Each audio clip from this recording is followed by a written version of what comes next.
My day has been crazy enough that I feel like there's like Benny Hill music should be playing the whole time. I should just have that playing in the background of each video. Because it feels like, again, I've said this earlier today, if you watch my other videos, we're gonna need like some kind of a huge reset. So I did videos after the season ended, like, all right, well, these are the sort of 2020, 2021 previews we'll see. But since there's enough of a break now between the end of the last season and next season, um, I'll have time to do a deep dive into who got what and who traded out what. And I'll do something different than I did with the last set of videos. Because Colorado, Chicago, Toronto, New Jersey, these are all teams that are making some pretty decent changes. So we'll start with the first trade of the last hour. Chicago adds Nikita Zadorov, Anton Lindholm, and they retain $1 million of Brandon Saad's contract. Brandon Saad goes to Colorado with Dennis Gilbert. And so the Hawks cleared $5 million in cap space, but Zadorov is a restricted free agent. So they're going to need to sign Zadorov. I don't think that'll cost $5 million, but we'll see.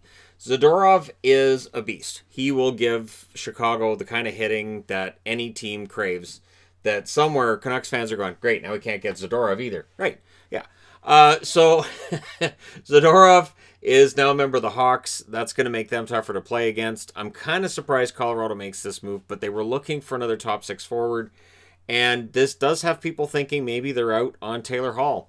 They now have $9.9 million in cap, so almost $10 million in cap space left. But Jost, Kamenev, and Graves are all unsigned. And Graves is going to cost, you'd think, at least, what, $3 million would be minimum.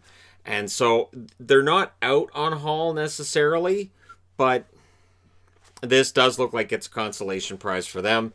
I am very surprised that Sakic's willing to give up Zadorov. I think Zadorov's a fantastic hitter, pretty good defenseman, and so we'll see how he does with it. He suits the Blackhawks. The only jersey that would probably suit him more is New Jersey. And for the Devils, they're getting some more Swedish into their lineup. Andreas Johnsson has been acquired from the Toronto Maple Leafs in exchange for the rights to Joey Anderson. I say rights because he's a restricted free agent too. So we're starting to see money get moved. And for New Jersey, they'll take Johnsson, who's a legit top 9 forward, can be top 6. And for Anderson, he's not going to cost the Leafs $3.4 million, which is what they've saved under the cap right now. So the Leafs are supposedly still in on some of the bigger names that are on the market, and by moving out Johnsson, that tells me that's probably true. The interesting thing is that Kapanen and Johnsson, there was a debate about which one might they get rid of, and now they've gotten rid of both.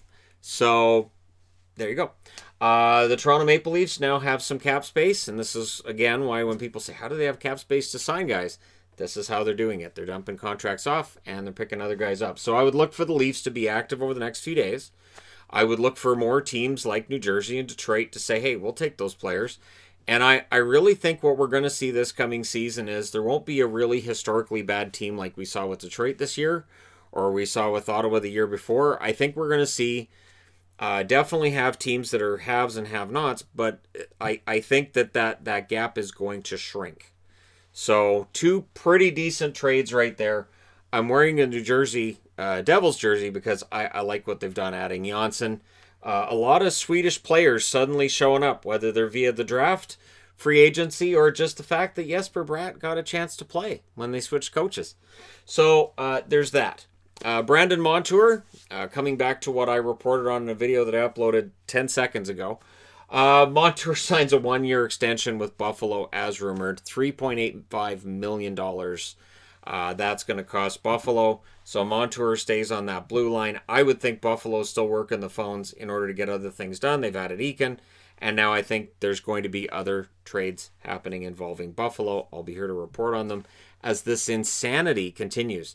This is normally a one-day thing and it really settles down. Now it feels like it's more spread out, which, considering how long the offseason might be, it suits me just fine. But we'll see.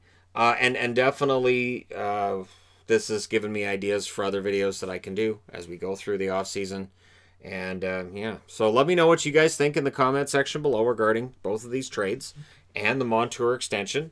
And hey, Johnsson's now a Devil. And Joey Anderson's a decent, he's got the top 9 forward thing going for him too.